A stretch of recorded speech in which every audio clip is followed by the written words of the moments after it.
Ассаламу алейкум ва рахматуллахи ва баракатуху. Бүген Раил Файзрахмановның «Фикер йөртүчеләргә» дигән китабыннан тагын бер вәгазь укып ишеттерәсем килә. Үлгәннән соң яңадан терелү дип атала ул. Рәхим итеп тыңлагыз. Кыямәт көне җиткәч, кешеләр дә язын уянган табигать шикелле каберләреннән яңадан терелеп чыгачаклар. Бу дөньяда кылган гамәлләре өчен хисап тотачаклар. Шул турыда сөйли башласаң кайберәүләр, әкият сөйләмә, үлеп чиреп беткәч ничек яңадан тереләсең инде ул, дип кырт кисәләр. Яз җитү белән бар тереклек дөньясы янәдән җанлана башлый. Үлгән, беткән, бер нәрсәдә үсми торган җирдә яңадан терелеп, ямь-яшел чиремгә төренә. Кырып беткәндәй тоелган агачлар да яфрак яра, чәчәккә күмелә. Табигатьнең шул күренешен күреп торган күңелгә бер фикер килә. Уйлап карасаң, һичбер нәрсә үсмәс кебек тоелган җирдән янәдән нәрсәнеңдер үсеп чыгуы, шәрә агачларның яшел яфракка төренүе мөгъҗиза бит. Без моны гадәти бер хәлдәй гел шулай булырга тиеш кебек кабул итәбез. Баксаң, безне әйләндереп алган табигать үлгәннән соң терелә. Раббыбыз Коръәндә бу хакта фикерләргә чакыра безне. Аллаһ күктән су иңдерде. Шуның белән инде үлеп бетте дигән җирне терелтте. Дөреслектә, шушы нәрсәләрдә ишетүче кавым өчен аят, дәлил бар. Нәхл сүрәсе 65-нче аят. Шундый зур галәмне терелткәнне, кешеләрне генә терелтеп янәдән бер җиргә җыю Аллаһ Тәгалә өчен авыр булыр дип уйлыйбызмы әллә? Мондый фикер йөртүчеләр өчен Аллаһ Тәгалә Коръәндә әйтә. Алар әллә без чыннан да үлеп сөяккә һәм таралып беткән туфракка әйләнеп калганнан соң яңадан яралтылып торгызылырбызмы? Диделәр. Син аларга булай дип әйт. Хатта таш яисә тимер, яисә йөрәкләрегез өчен улук саналган бер мәхлук булсагыз да, сез барбер кубарылырсыз. Шунда алар: безне кабат тере хәлгә кем кайтарыр икән соң, дип әйтерләр. Син аларга: сезне беренче мәртәбә кем юктан бар иткән булса, шул кайтарыр, дип әйт. Шул чак алар сиңа башларын селкерләр һәм ул кубарылу кайчан булыр икән соң, диярләр. Син аларга: аның инде бик тиздән булуы ихтимал, дип әйт. Шул көндә, кыямәттә, ул Аллаһ Тәгалә сезне чакырыр һәм сез буйсыну белән җавап бирерсез. Һәр хәлдә барча мактау аңа, Аллаһка гына тиешле. Шунда сез үзегезнең дөньяда, җирдә бик аз торганыгызны уйлап куярсыз. Исра сүрәсе 49-52 аятлар. Кыямәт көненә, ягъни үлгәннән соң терелүгә, галәмнәрнең хуҗасы булган Аллаһ Тәгалә каршына басып, бу дөньяда яшәгән вакытта кылган гамәлләребез өчен хисап кылу булачагына ышану, ул иманның бер нигезе. Әйе, мөселман кешесе ышанырга тиешле булган 6 иман нигезе бар. Шул 6 баганага ышанса, ул мөселман иманлы булачак. Әлеге нигезләрнең берсе кыямәт көненә ышану. Ни өчен нәкъ менә шушы нигезне аз сызыклап китәргә булдык соң? Иман Аллаһка ышану белән генә шикләнми. Пәйгамбәребездән саллаллаһу галейһи ва саллям нәрсә ул иман дип сорагач, ул җавап итеп: иман Аллаһка, аның фәрештәләренә, аның китапларына, аның пәйгамбәрләренә, кыямәт көненә, яхшының да начарның да алдан билгеләнүенә, тәкъдиргә ышануың ул, дигән. Муслим риваяты. Без Аллахка ышанам да, иманлы, жәннәтле булам дип уйлап йөрергә яратабыз. Иман нигезләренең барысына да ихластан ышанабызмы соң без? Аларны ялганга чыгармыйбызмы? Иң аянычлысы һәм халык арасында да иң таралганы шул.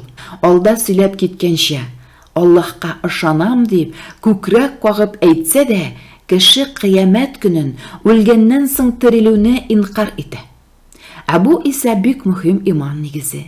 Бәлки шул мәсьәләдә кешеләрнең ышанулары зәгыйф булганга күрә, Пәйгамбәрбез саллаллаху алейхи ва саллям бик күп хадисләрен кем Аллаһка һәм кыямәт көненә ышанса дип башлый торган булган. Һәм шул сүзләр белән ниндидер гамәлдән тыйган яки эшләргә буйырган.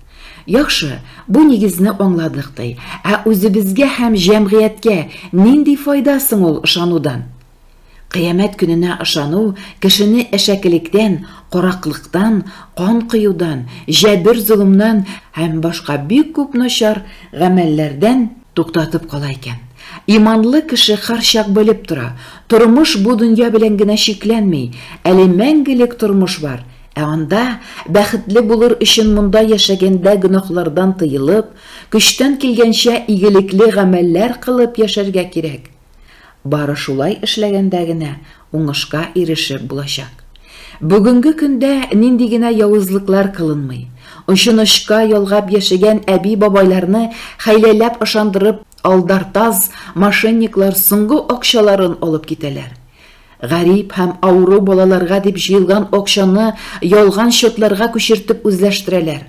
Соңгы вакытларда интернет тулы куркыныч хәбәр, үз баласын яки карт әнисен үтергән. Мондый мисалларны бик күп дәвам итеп була, ләкин язырга кул бармый. Андый явызлыкны иманлы кеше эшли аламы?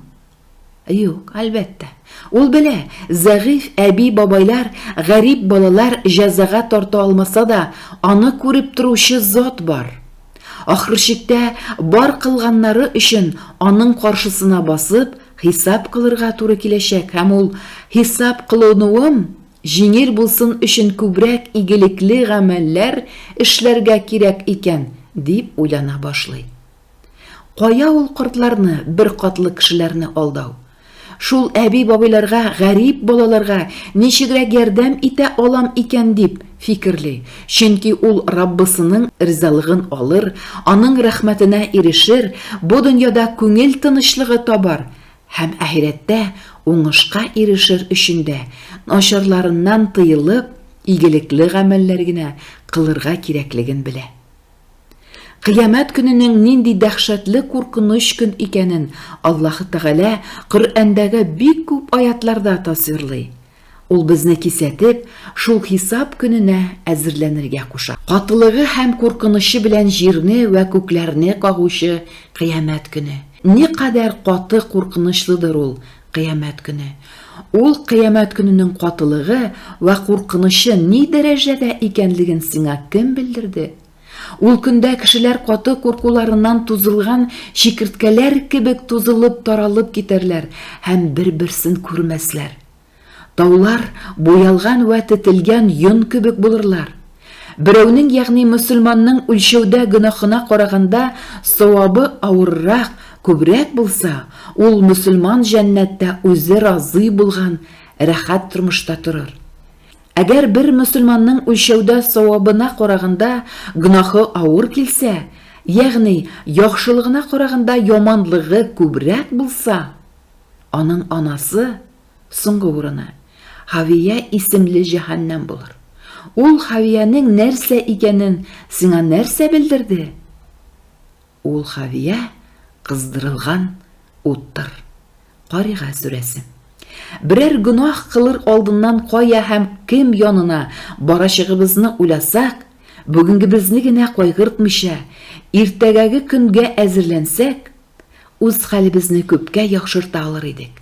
Бөек хөкемдар каршына баскач, адвокатлар да яллап булмаячак, бер кем белән дә сөйләшеп, ришвәтләр дә биреп, котылып булмаячак.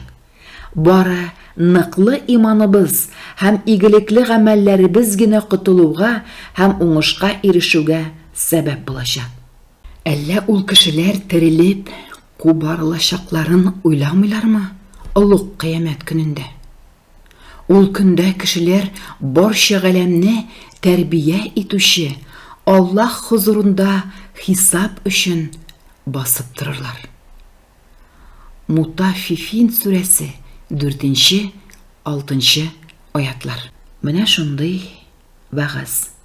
Дусларым, дин кардәшләрем. Бу вагазны белгән кешеләр бар, белмәгән кешеләр бар. Аңлаган кешеләр бар, аңламаган кешеләр бар. Бәлки аз гына булса да, шул аңламаган кешеләргә ярдәмем тиер дип укып сезгә җиткерергә булдым. Исән сау булыгыз. Кыямәт көнен онытмыйк. Изге гамәлләр генә кылыйк. Ассаламу алейкум ва рахматуллахи ва баракатуху.